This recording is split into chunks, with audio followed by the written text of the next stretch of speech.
La historia de uno de los asesinos en serie más infames del siglo XX comienza en circunstancias engañosamente ordinarias. Theodore Robert Cowell vino al mundo un frío 1 de noviembre de 1946, en un hogar para madres solteras en Burlington, Vermont. Su madre, Eleanor Louise Cowell, era una joven de 22 años. El padre nunca fue identificado con certeza.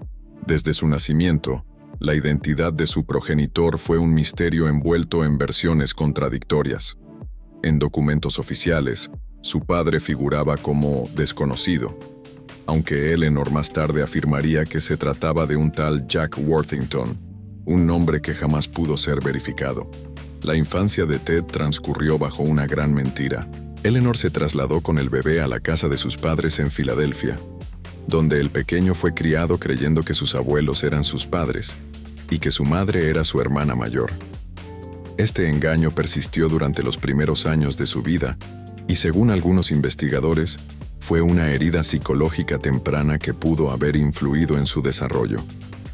El abuelo de Ted, Samuel Cowell, era un hombre violento y racista. Se sabe que golpeaba a su esposa y abusaba de los animales. También se ha insinuado que era un posible abusador sexual. Aunque nunca se comprobó nada, la atmósfera familiar era asfixiante. Ted era un niño retraído, inteligente, pero con dificultad para socializar. Desde muy joven, mostró comportamientos inusuales, coleccionaba cuchillos, espiaba a las vecinas por las ventanas y disfrutaba escabullirse por la noche sin razón aparente. En una ocasión, colocó cuchillos alrededor de su tía mientras dormía, mirándola con una extraña expresión. No tenía más de 3 o 4 años. A los 4 años, Eleanor decidió llevar a Ted a Tacoma, Washington, para comenzar una nueva vida. Allí conoció a Johnny Culpepper Bundy, un cocinero de hospital que pronto se casó con ella y adoptó a Ted. Aunque Johnny trató de ser un padre para él, Ted jamás lo aceptó como tal. Nunca usó su apellido de corazón.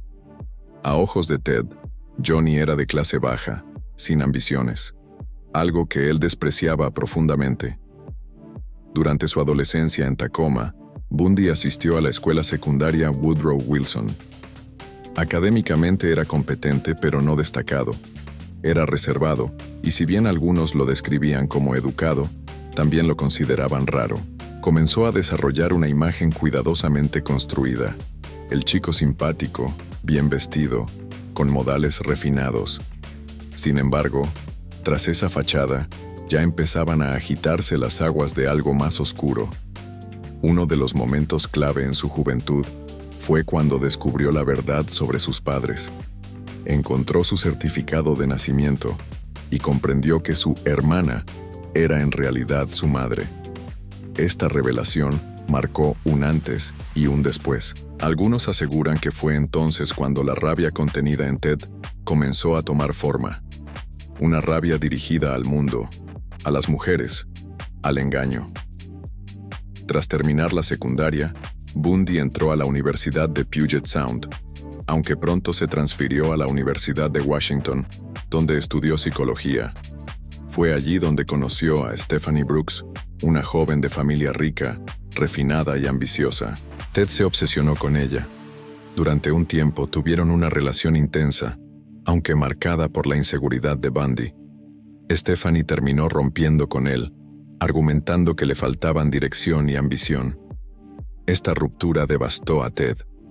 Años más tarde, volvería a buscarla para vengarse de una forma particularmente cruel. Tras la ruptura, Bundy cayó en una etapa oscura.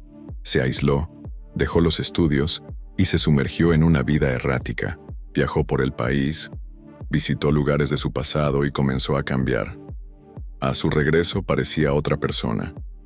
Retomó la universidad, comenzó a involucrarse en política, trabajó para el Partido Republicano en campañas locales y logró generar una imagen de joven prometedor. Incluso fue aceptado en la Facultad de Derecho. Volvió a buscar a Stephanie, aparentando haber cambiado. Ella cayó nuevamente en su red, pero tan pronto como Ted logró reconquistarla, desapareció sin explicaciones. Su propósito no era el amor, sino la venganza. A principios de los años 70, Bundy comenzó a vivir una doble vida. Por un lado, era voluntario en líneas de ayuda telefónica para víctimas de violación. Por otro, comenzaba a planear sus propios crímenes. Algunos informes indican que su primera víctima pudo haber sido en 1974, pero hay indicios de que pudo haber asesinado incluso antes. Una joven llamada Anne-Marie Burr desapareció en 1961, cuando Ted tenía apenas 14 años. Nunca se encontraron pruebas concluyentes, pero la policía siempre sospechó. Sin embargo, fue en 1974 cuando se desató la tormenta. En enero, la estudiante Karen Sparks fue atacada en su habitación mientras dormía. Bundy la golpeó brutalmente con una barra de metal y la violó con un objeto. Increíblemente, sobrevivió, aunque con daño cerebral permanente. Este sería el primero de muchos ataques brutales. Poco después, en febrero, Linda Ann Healy desapareció de su casa. Ted la secuestró mientras dormía, dejando su cama ensangrentada. Era metódico, cuidadoso, y sabía cómo ocultar sus huellas. El patrón ya comenzaba a emerger. Mujeres jóvenes, de cabello oscuro y largo, con la raya al medio, todas con cierto parecido a Stephanie Brooks. Su necesidad de control, de castigo y de repetición del trauma se hacía cada vez más evidente. Durante ese año, otras mujeres comenzaron a desaparecer en Seattle y sus alrededores. La policía no lograba encontrar conexión. Ted había perfeccionado su modus operandi. Fingía tener el brazo enyesado o estar herido, pedía ayuda para cargar libros o subir una canoa, y cuando la víctima bajaba la guardia las golpeaba y las arrastraba a su coche, un Volkswagen Beetle color marrón. Un coche tan común que pasaba desapercibido. Las desapariciones se acumulaban. Donna Manson, Susan Rancourt, Roberta Parks, Brenda Ball, una tras otra, las mujeres desaparecían sin dejar rastro. A menudo las encontraba en universidades, en campus donde el ambiente era relajado, confiado. A veces las llevaba a zonas boscosas, otras al desván de su propio apartamento. Su frialdad era escalofriante. Incluso regresaba a los cuerpos días o semanas después, para seguir abusando de ellos. La necrofilia se convirtió en parte de su ritual. En julio de ese mismo año, cometió un error.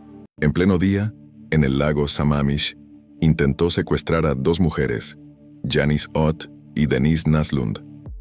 Varios testigos lo vieron, y por primera vez, alguien escuchó un nombre: Ted. También notaron su coche. La policía finalmente tenía una descripción, pero aún así Bundy seguía libre. Se sentía invencible. Lo peor estaba por comenzar. 1974 fue el año en que Ted Bundy pasó de ser un rostro más entre la multitud a convertirse en el nombre más temido entre las mujeres jóvenes del oeste de los Estados Unidos. Tras el doble secuestro en el lago Sammamish, la policía comenzó a cerrar el cerco. Testigos presenciales proporcionaron una descripción física.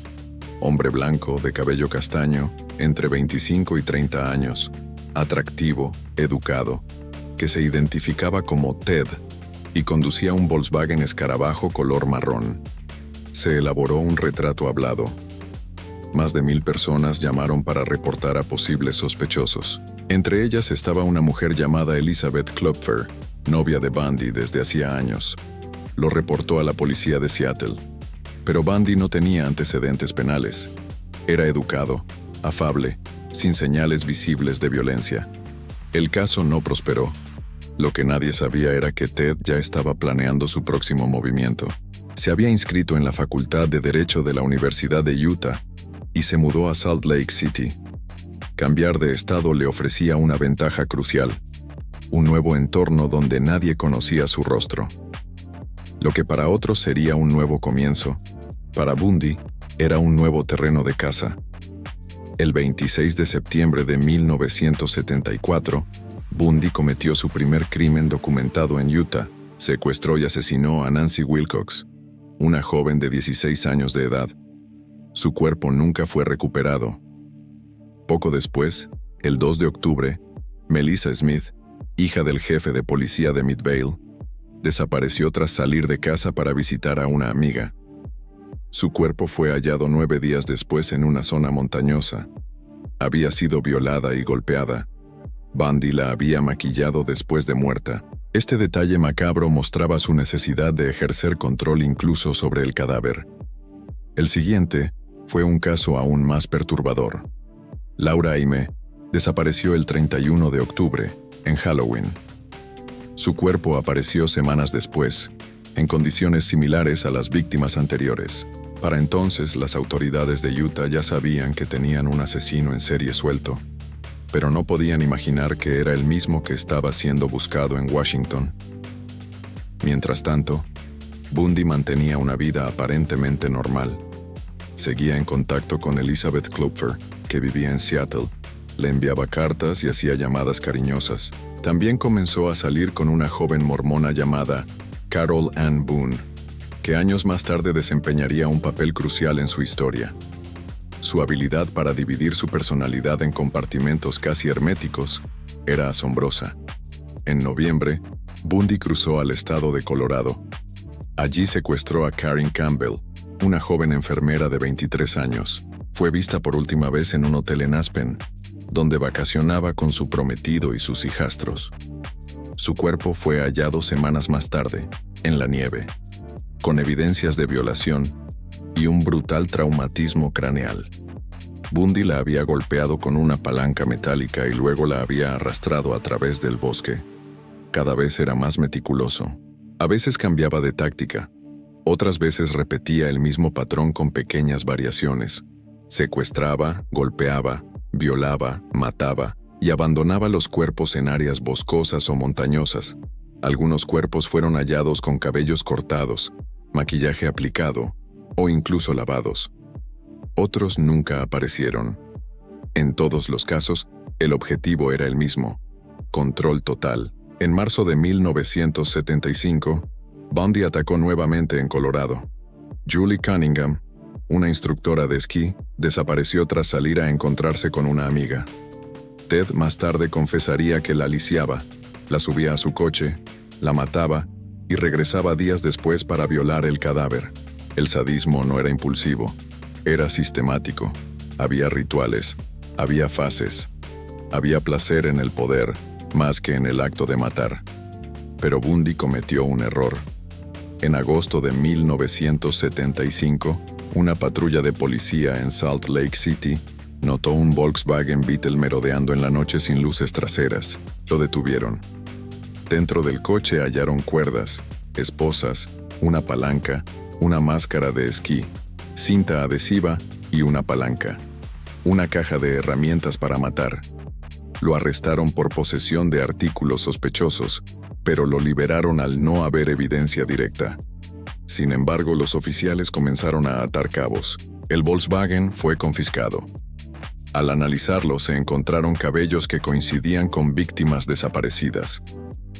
Bundy fue puesto bajo vigilancia. Finalmente, en octubre de 1975, fue arrestado por el secuestro de Carol Darronch, una joven que logró escapar. La historia de Carol fue crucial. En noviembre del año anterior, Bundy se había hecho pasar por un policía. La abordó en un centro comercial diciendo que alguien había intentado robar su coche. Le pidió que lo acompañara a la comisaría. Una vez dentro del vehículo, ella sospechó. Bundy intentó esposarla, pero solo logró asegurar una muñeca. Carol forcejeó, pateó, gritó y logró escapar. Corrió hasta detener a otro automóvil. La policía por fin tenía una víctima sobreviviente. Carol identificó a Bundy como su atacante. Fue procesado por intento de secuestro y sentenciado a una pena mínima de 5 años, aunque apeló la sentencia. Mientras estaba en la cárcel en Utah, surgieron más cargos. En Colorado, fue inculpado formalmente por la muerte de Karen Campbell. En junio de 1977, fue transferido al condado de Pitkin, en Aspen, para enfrentar juicio. Pero allí ocurrió lo impensable. Bundy escapó.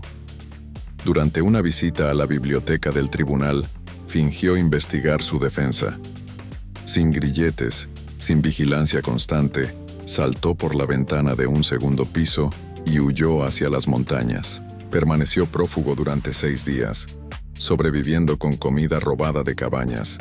Finalmente fue recapturado, sucio, desnutrido y exhausto. Pero el monstruo no había terminado. Ted Bundy había desafiado lo impensable, escapar de la justicia. Pero lo que vendría después sería aún más aterrador. Luego de su primera fuga en junio de 1977, las autoridades de Colorado redoblaron la seguridad. Fue encerrado en la cárcel del condado de Garfield. Sin embargo, su mente ya estaba trabajando en el siguiente escape. Durante semanas, fue adelgazando deliberadamente. Utilizaba revistas legales para excusarse y permanecía solo durante horas. Con una pequeña sierra, cortó un agujero en el techo de su celda, detrás de una lámpara fluorescente, y esperó. Esperó hasta el momento perfecto. El 30 de diciembre de 1977, mientras los guardias celebraban Año Nuevo, Bundy se escabulló por el agujero, cruzó al piso superior, se puso ropa de civil robada de un armario y caminó fuera de la cárcel como si fuera un visitante más. Nadie lo notó hasta la mañana siguiente. Ya llevaba horas de ventaja. Tomó un tren, luego robó un coche y emprendió una travesía hacia el sur de los Estados Unidos. Cruzó varios estados. Nadie lo detuvo. Nadie lo buscó en serio. Finalmente, llegó a Tallahassee, Florida, en enero de 1978.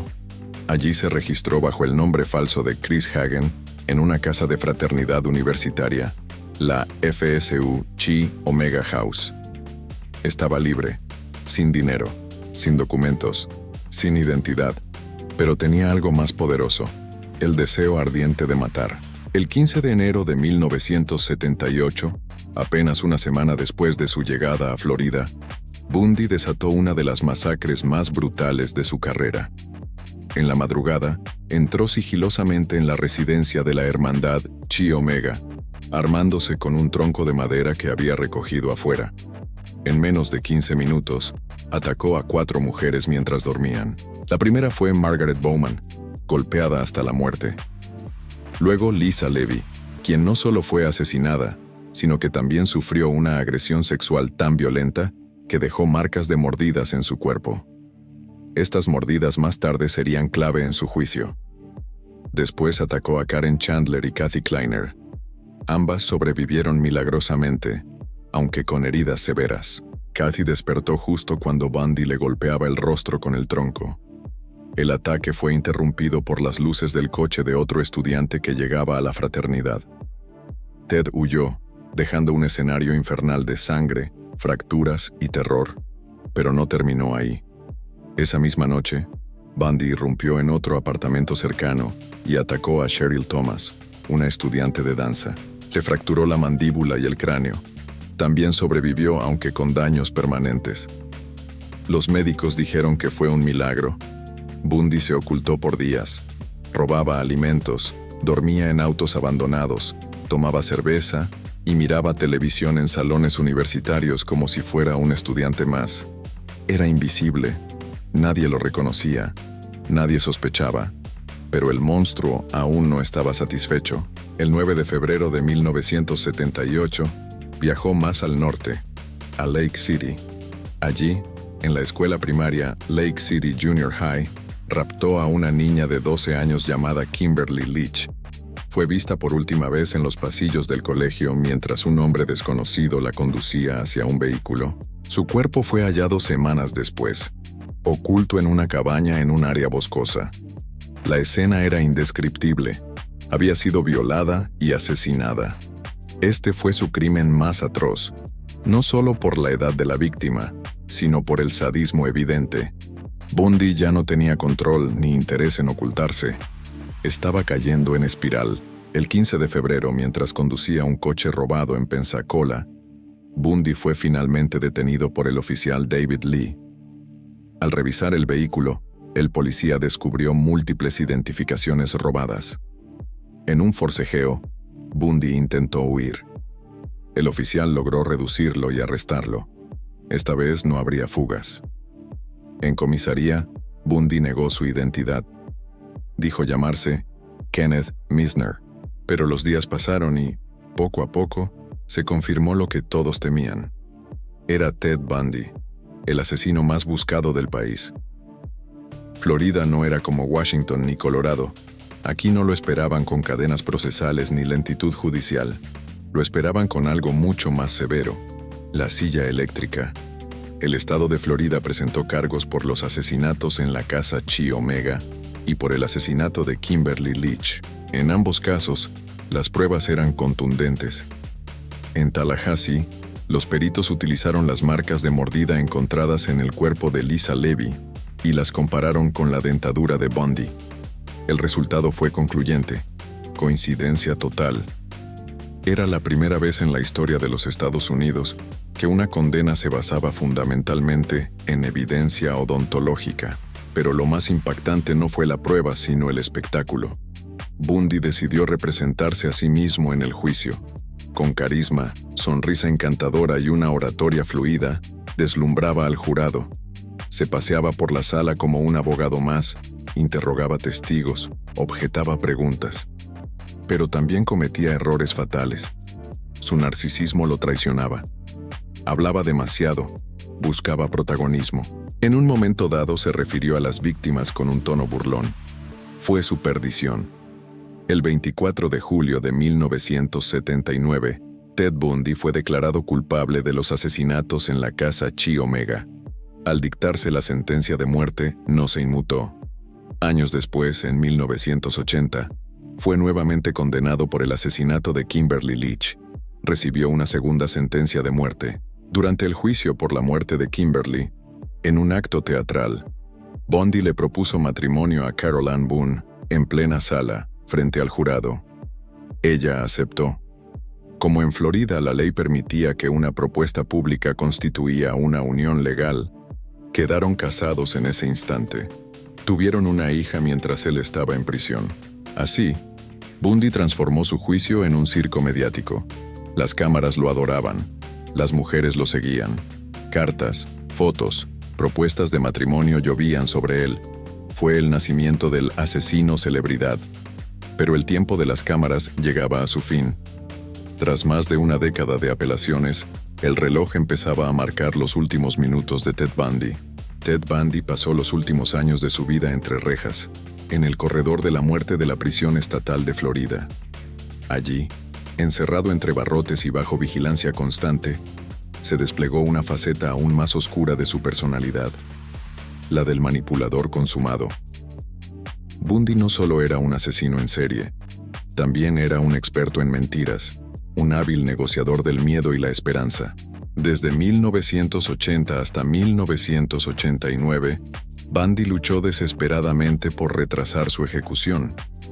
Presentó apelaciones, escribió documentos legales con minuciosidad y aprendió a jugar con el sistema como si fuera un tablero de ajedrez. Su argumento principal: podía ser útil. Él conocía cómo pensaban los asesinos seriales. Podía colaborar con el FBI, con los psiquiatras, con la policía. Podía, decía él, ayudar a detener a otros como él. Fue en este contexto que el FBI envió a 2 agentes a entrevistarlo.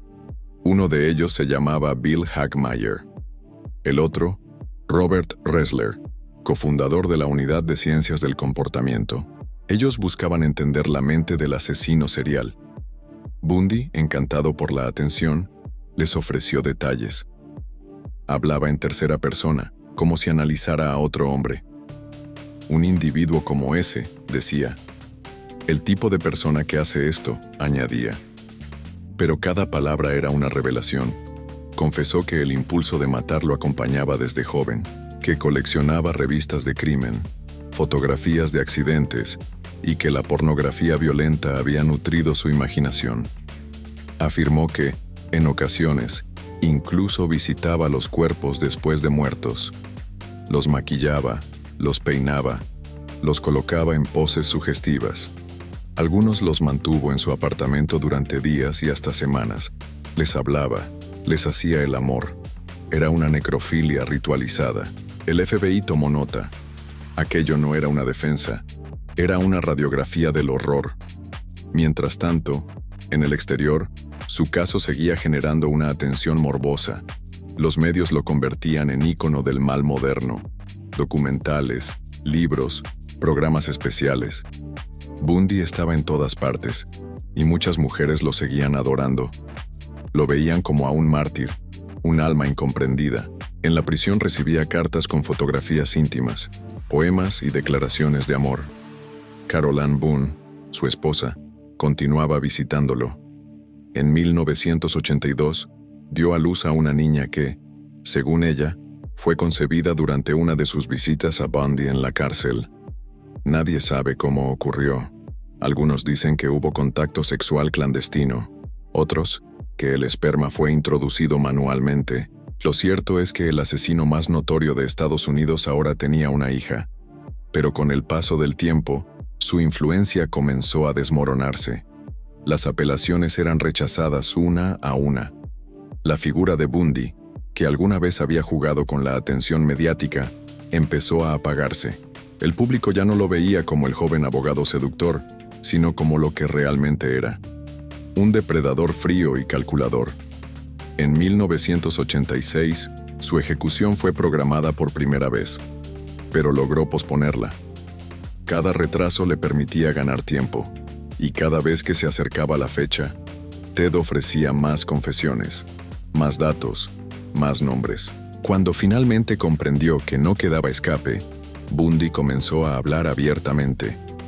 En enero de 1989, solo días antes de su ejecución, comenzó una serie de entrevistas con los detectives de los estados donde se le atribuían desapariciones no resueltas. Confesó al menos 30 asesinatos, aunque los investigadores sospechaban que el número real era mucho mayor, quizás más de 100. Afirmó haber comenzado a matar en 1974, pero algunos indicios sugieren que pudo haberlo hecho desde mucho antes. Se le atribuyen crímenes en California, Washington, Oregon, Utah, Colorado, Idaho y finalmente Florida. Muchas de las víctimas nunca fueron identificadas. Algunos restos jamás se hallaron. Una de las revelaciones más estremecedoras fue su confesión sobre Jorgan Hawkins, desaparecida en Seattle.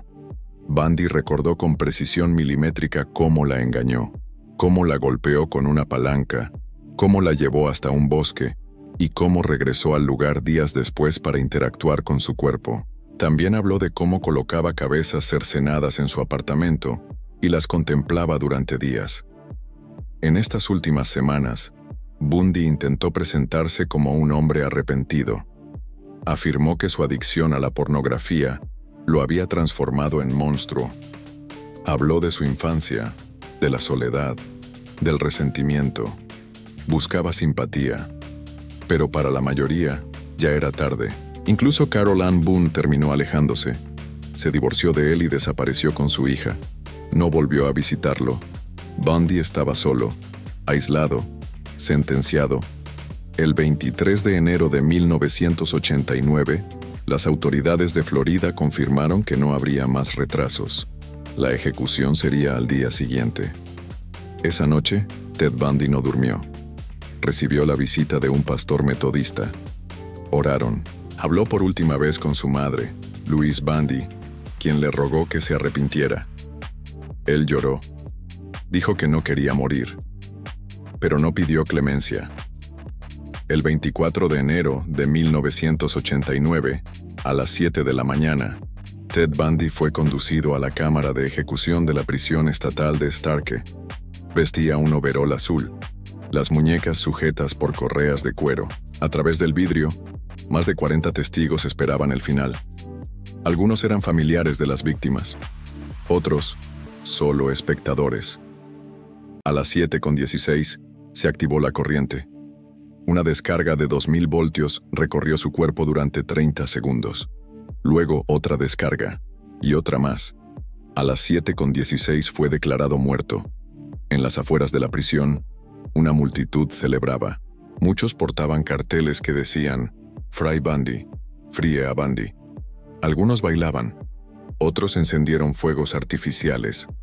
El monstruo había muerto, pero el eco de su maldad apenas comenzaba. La muerte de Ted Bundy, aquel 24 de enero de 1989, marcó el cierre de una de las pesadillas más largas y mediáticas en la historia criminal de los Estados Unidos. Pero su ejecución no fue el final. En realidad, fue el inicio de una segunda vida, la del mito, el símbolo y la advertencia, porque Ted Bundy, incluso muerto, seguiría rondando la cultura, la criminología, el cine, la televisión y el alma colectiva de una sociedad que aún no entendía cómo un hombre normal podía esconder semejante abismo. El cadáver de Bundy fue incinerado. Según su última voluntad, sus cenizas fueron esparcidas en las montañas Cascade de Washington, el mismo terreno donde había enterrado y abandonado a varias de sus víctimas. Un último acto de perversión simbólica. El asesino y sus asesinadas, una vez más, unidos en el mismo lugar. En los años posteriores su historia no se desvaneció. Al contrario, se expandió. Documentales, libros, series, entrevistas. Cada medio buscó entender qué había detrás de aquel rostro pulcro, aquella voz pausada, aquel supuesto caballero que escondía al lobo. Su nombre pasó a ser sinónimo de terror calculado. Su caso se convirtió en materia obligatoria para criminólogos, psicólogos forenses y cuerpos policiales. Fue, literalmente, el molde para comprender al asesino serial moderno. Ted Bundy representó algo nuevo en el siglo XX, el monstruo que no parecía monstruo. No era un vagabundo marginal, no era un psicópata visible, era culto, limpio, educado, sabía hablar, sabía vestirse, sabía mirar a los ojos, y esa fue su arma más eficaz. Engañó a sus víctimas, a la policía, a los jueces y a la sociedad entera. Nadie quiso creer que alguien así pudiera ser un carnicero, pero lo era, y lo fue con una crueldad casi sin precedentes. Tras su ejecución, comenzaron a surgir más relatos. Mujeres que recordaban encuentros incómodos con él, sobrevivientes que nunca habían contado su historia, estudiantes, camareras, testigos que lo vieron en los días previos a cada crimen. Todas estas voces ayudaron a completar el retrato de un hombre que no tenía remordimiento, solo hambre. El impacto cultural fue profundo. Películas como The Deliberate Stranger y Extremely Wicked, Shockingly Evil and Vile, series documentales, podcasts y novelas inspiradas en su figura proliferaron. Pero lo más inquietante fue el fenómeno de atracción femenina que aún generaba, años después de muerto. Bundy seguía recibiendo cartas de admiradoras. Su rostro era estampado en camisetas. Sus frases eran compartidas como si fueran reflexiones profundas. El fenómeno Bundy se transformó en una patología social. El crimen convertido en mercancía. Sin embargo, también hubo avances. Su caso llevó a una renovación completa en la manera en que se investigaban los asesinatos múltiples. Las bases de datos compartidas entre estados, el perfilado criminal, las unidades especiales del FBI, todo eso se consolidó gracias al estudio de Bundy y otros asesinos seriales de su generación. Fue uno de los detonantes que llevó a la creación oficial de la Unidad de Análisis de Conducta. Sin saberlo, Bundy ayudó a capturar a futuros depredadores. Su historia también generó debates éticos sobre la pena de muerte. Algunos argumentaban que ningún ser humano debía ser ejecutado, sin importar su crimen. Otros veían en su muerte un acto de justicia pura. Lo cierto es que, hasta el día de hoy, el juicio y ejecución de Ted Bundy son citados en tribunales, universidades y libros de derecho penal como casos paradigmáticos. Pero más allá de lo legal, lo forense y lo cultural, queda una verdad simple y dolorosa. Decenas de mujeres jóvenes fueron asesinadas brutalmente por un hombre que no las odiaba por lo que eran, sino porque existían. Para Bundy la mujer era objeto, trofeo, presa. Su necesidad de dominación, su narcisismo y su desprecio por la empatía lo convertían en una anomalía biológica. un ser vacío que solo se alimentaba del sufrimiento ajeno. Cada vez que se menciona su nombre hay que recordar los otros nombres: Janis Ott, Denise Naslund, Jordan Hawkins, Kimberly Leach, Lisa Levy, Margaret Bowman y muchas más que nunca fueron identificadas. Ellas son la verdadera historia. Ellas son las que importan. Bundy solo fue el vehículo del horror. Hoy, más de 30 años después, su sombra sigue siendo estudiada, no porque se le admire, sino porque es necesario entender cómo surgió, qué lo alimentó, qué señales fueron ignoradas, y cómo prevenir que vuelva a ocurrir. Porque Ted Bundy no fue un monstruo de leyenda, fue real, caminó entre nosotros, sonrió, saludó, se enamoró, mintió y mató, una y otra vez. Su historia es una advertencia de que el mal no siempre grita, a veces solo sonríe.